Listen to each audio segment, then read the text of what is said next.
Okay, guys, I'm going to do number 6, 7, and 8 from practice 1. I know I sent the answers to your parents as well, but maybe if I explain it to you, then you understand better. Okay, so there are 346 children going on an excursion. Okay, that much we know. 346 children. Right. There are 8 buses.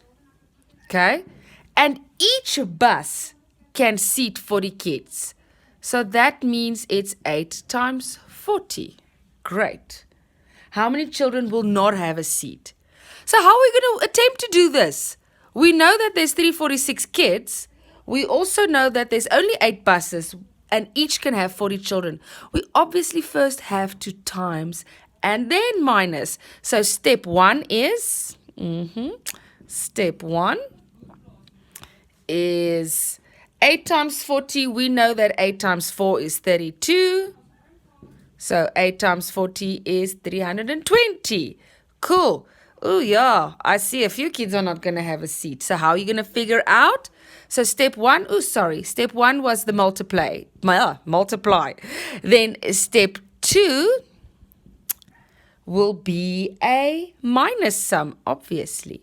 So we will have 346 learners minus 320.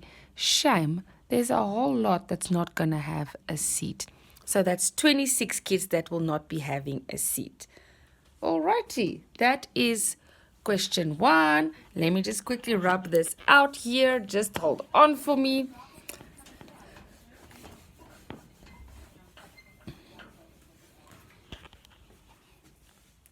Number 7. Samantha baked some chocolate cookies for a sale. Fine. She packed them into 65 jars of 8 cookies each. So we know that she used 65 jars and 8 cookies go in each jar. That much we know. Okay. Then they also tell us she had 6 left. Okay. That's very random. So 6 was left. Just make little notes for yourself.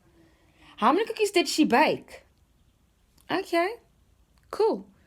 So first of all, we know that there's 6 left. So she obviously baked them after she put them in the jar. There's 6 left.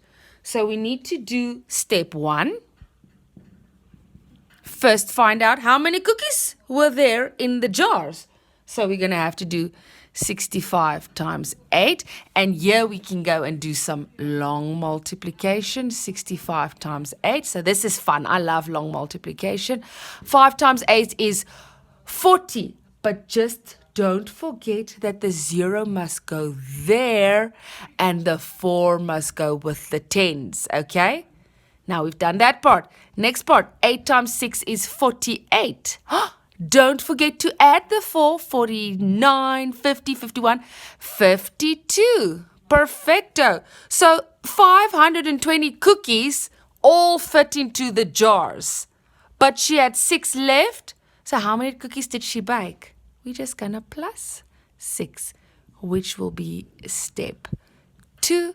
And then our final answer is 526 cookies she baked. That's not the best sentence, but yeah, she baked 526 cookies. Cool.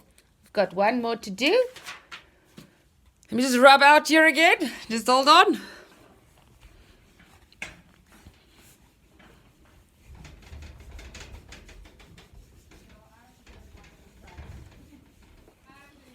The last one, Esther paid 125 Rand for 5 similar blouses, or $125 for 5. They're the same, okay? Ooh, the S and the 5 looks almost exactly the same. That's a 5. Okay, she paid $125 for 5 similar blouses, or 5 of the same blouses, right? Priya bought 9 such blouses from the shop. How much did Priya buy?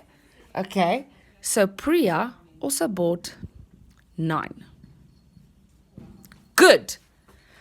How are we going to figure out how much Priya has to pay? We first need to know how much a blouse costs.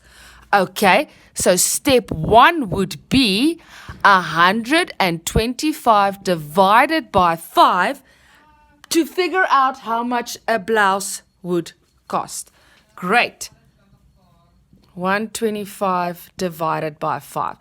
So, I'm not going to do the whole one. This is an easy one. We all know that the answer is 25. I hope you get that.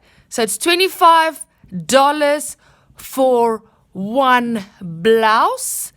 And then, obviously, Priya then has to buy 9 of them. So, we will do long multiplication again. So, step 2 is our multiply. Okay, so 25 times 9, yay, long multiplication is fun. 5 times 9 is 45, so the 5 goes there and the 4 gets carried over. Then 9 times 2 is 18, plus 4, 19, 20, 21, 22. Perfect. So Priya paid 225 for her 9 blouses. Okay, I hope that helps a bit.